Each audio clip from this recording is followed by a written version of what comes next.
وہ جس وقت مارکیٹ کی پارکنگ میں گاڑی سے اترا شام ہو چکی تھی۔ مارکیٹ کی روشنیاں وہاں جیسے رنگ و نور کا ایک سیلاب لے آئی تھی۔ وہ جگہ جگہ پھرتے لڑکے لڑکیوں کو دیکھ سکتا تھا، مغربی ملبوسات میں ملبوس بے فکری اور لاپرواہی سے کہکے لگاتے ہوئے۔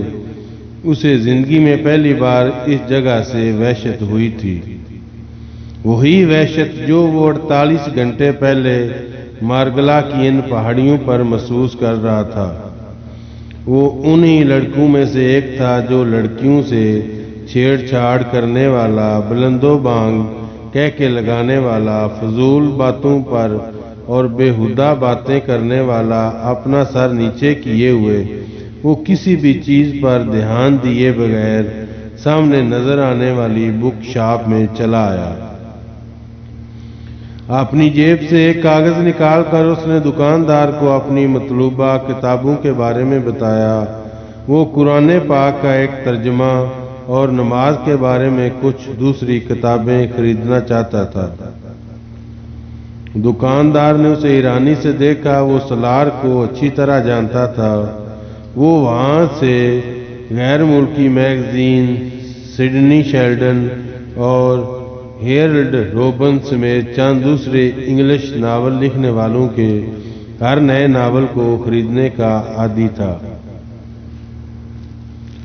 سالار اس کی نظروں کے استجاب کو سمجھتا تھا اور اس سے نظریں ملانے کے بجائے صرف کاؤنٹر کو دیکھتا رہا۔ وہ آدمی کسی سیلز مین کو ہدایات دیتا رہا۔ پھر اس نے سالار سے کہا، آپ بڑے دن بعد آئے ہیں، کہیں گئے ہوئے تھے؟ اسٹڈیز کے لیے باہر، اس نے ساری لاتے ہوئے سامنے پڑے ہوئے کاغذ پر لکھا۔ اور یہ گلے کو کیا ہوا؟ بس ٹھیک نہیں، اس نے لکھا۔ سیلز مین قرآن پاک کا ترجمہ اور دوسری مطلوبہ کتابیں لے آیا۔ ہاں، یہ اسلامی کتابوں کا آج کل کا بڑا ٹرینڈ چلا ہوا ہے، لوگ بہت پڑھنے لگے ہیں، بڑی اچھی بات ہے، خاص طور پر باہر جا کر تو ضرور پڑھنا چاہیے، دکاندار نے بڑے کاروباری انداز میں مسکراتے ہوئے کہا۔ سالار نے کچھ نہیں کہا، وہ اپنے سامنے پڑی کتابوں پر ایک نظر دوڑانے لگا۔ چند لمحوں کے بعد اس کے دائیں ہاتھ قرآن پاک کے ترجمے کے ساتھ کاؤنٹر پر خالی جگہ پر شاپ کیپر نے اس کے سامنے کچھ نئے میگزین رکھ دیے۔ کتابوں کو دیکھتے دیکھتے اس نے چونک کر سر اٹھایا۔ یہ نئے آئے ہیں اور میں نے سوچا ہے کہ آپ کو دکھا دوں، ہو سکتا ہے آپ خریدنا پسند کریں۔ سالار نے ایک نظر قرآن پاک کے ترجمے کو دیکھا اور دوسری نظر چند انچ دور پڑے ان میگزین کو دیکھا۔ غصے کی ایک لہر اس کے اندر اٹھی تھی۔ کیوں؟ وہ نہیں جانتا تھا۔ اپنے بائیں ہاتھ سے اس نے ان میگزین کو اٹھا کر جتنی دور اس شاپ کے اندر پھینک سکتا تھا اس نے پھینک دیے۔ چند لمحوں کے لیے پوری شاپ میں خاموشی چھا گئی۔ سیلز مین ہکا بکا کھڑا تھا۔ بل، سالار نے کاغذ پر گھسیٹا اور سرخ چہرے کے ساتھ اس سیلز مین کی آنکھوں کے سامنے اس کاغذ کو کیا۔ سیلز مین نے کچھ بھی کہے بغیر اپنے سامنے پڑے کمپیوٹر پر ان کتابوں کا بل بنانا شروع کر دیا جو اس کے سامنے رکھی ہوئی تھی۔ چند منٹوں میں سالار نے بل ادا کیا اور کتابیں اٹھا کر دروازے کی طرف بڑھ گیا۔ ایڈیٹ! دکان سے باہر نکلتے ہوئے اس نے کاؤنٹر کے پاس کھڑی ایک لڑکی کا تبصرہ سنا۔ مخاطب کون تھا اس نے مڑ کر دیکھنے کی ضرورت نہیں سمجھی۔ وہ جانتا تھا وہ تبصرہ اسی پر کیا گیا ہے۔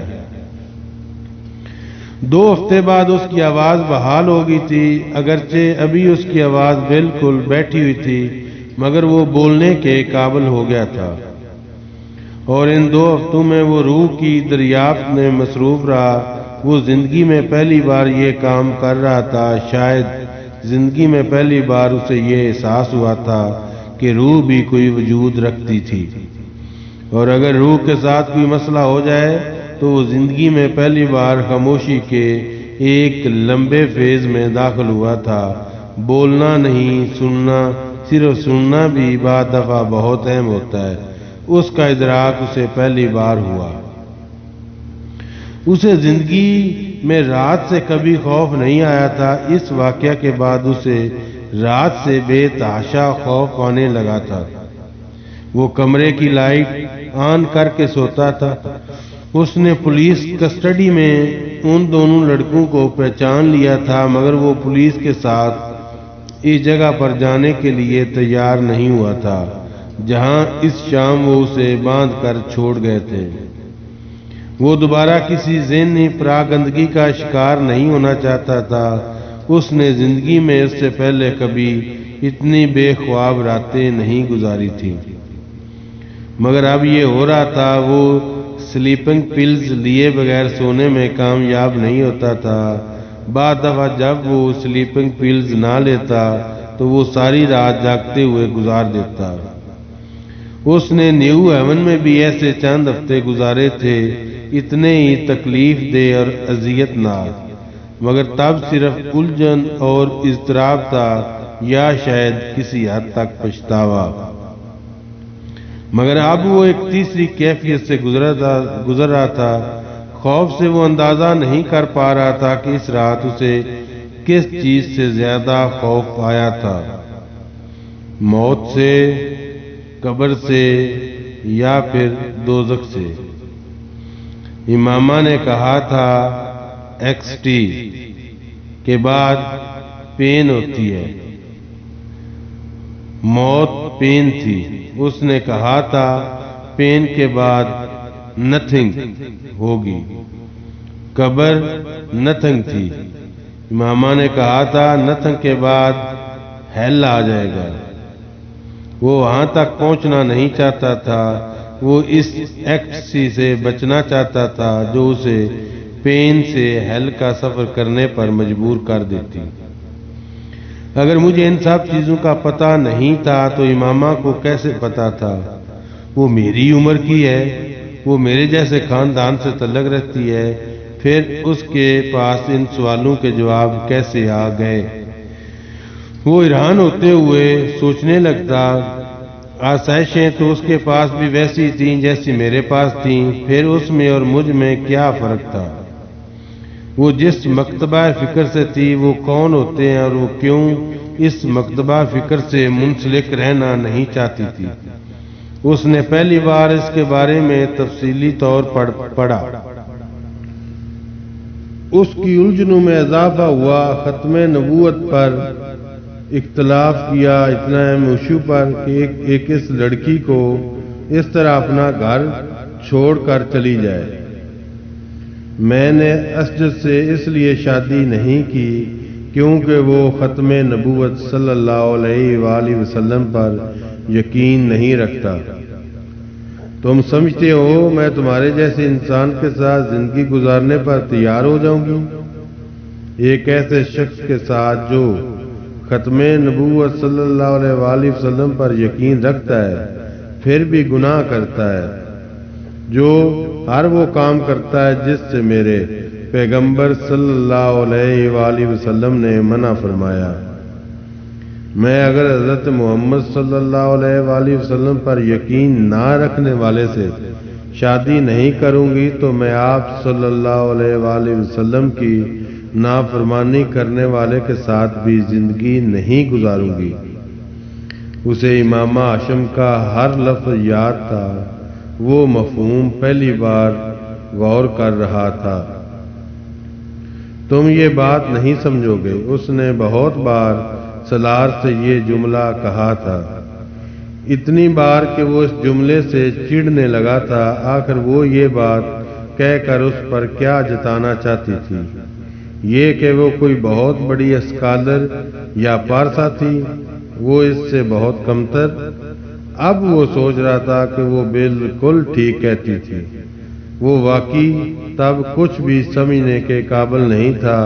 کیچڑ میں رہنے والا کیڑا یہ کیسے جان سکتا تھا کہ وہ کس گندگی میں رہتا ہے؟ اسے اپنے بجائے دوسرے گندگی میں لپٹے اور گندگی میں رہتے نظر آتے ہیں، وہ بھی تب گندگی میں ہی تھا۔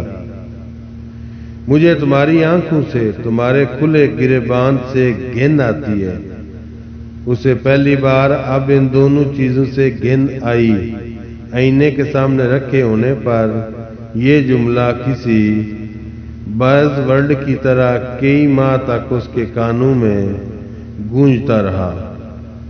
وہ ہر بار اسے ذہن سے جھٹکتا، کچھ مشتعل ہوتا، اپنے کام میں مصروف ہو جاتا، مگر اب پہلی بار اس نے محسوس کیا تھا کہ اسے خود بھی اپنے آپ سے گھن آنے لگی تھی۔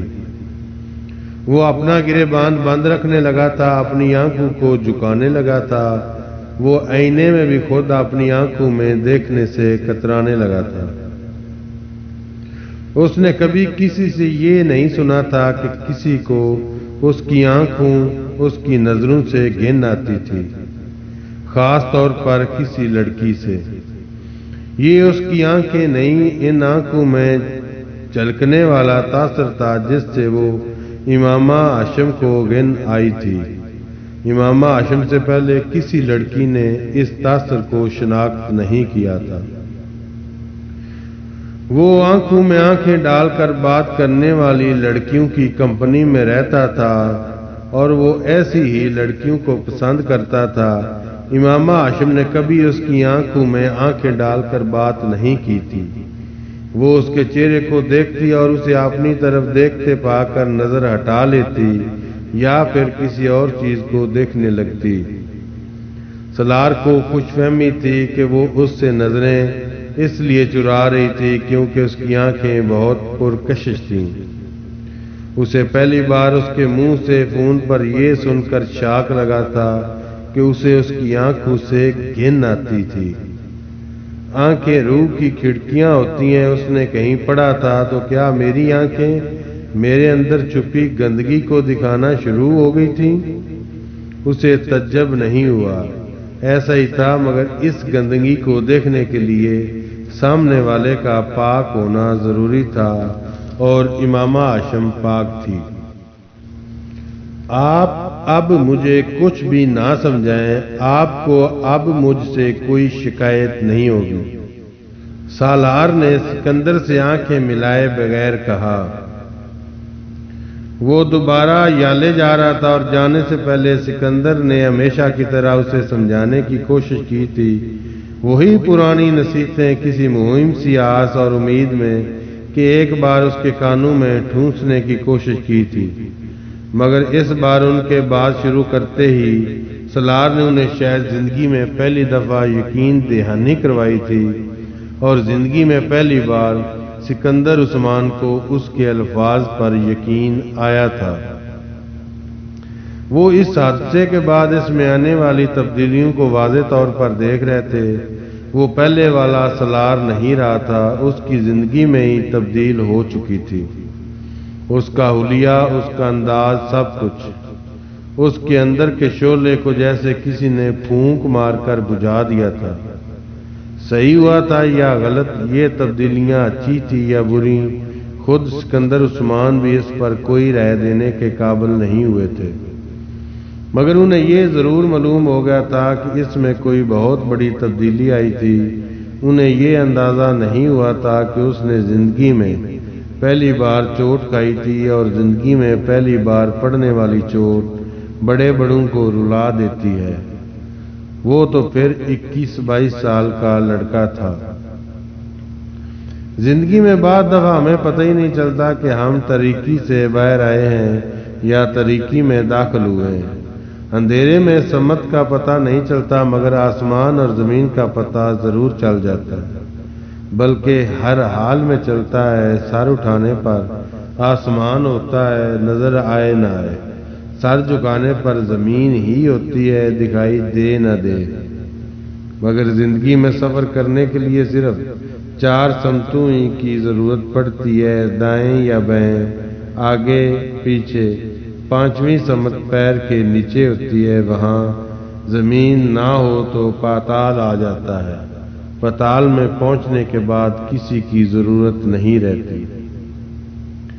چھٹی سمت سر سے اوپر ہوتی ہے، وہاں جائے ہی نہیں جا سکتا، وہاں اللہ ہوتا ہے، آنکھوں سے نظر نہ آنے والا مگر دل کی ہر دھڑکن، خون کی ہر گردش، ہر آنے جانے والے سانس، حلق سے اترنے والے ہر نوالا کے ساتھ محسوس ہونے والا فوٹوگراف میموری، وہ پلس 150 IQ لیول اسے اب عذاب لگ رہا تھا۔ وہ سب کچھ بھولنا چاہتا تھا، وہ سب کچھ جو کرتا رہا، وہ کچھ بھی بھلانے کے لیے قابل نہیں تھا کہ اسے اس کی کوئی تکلیف پوچھتا۔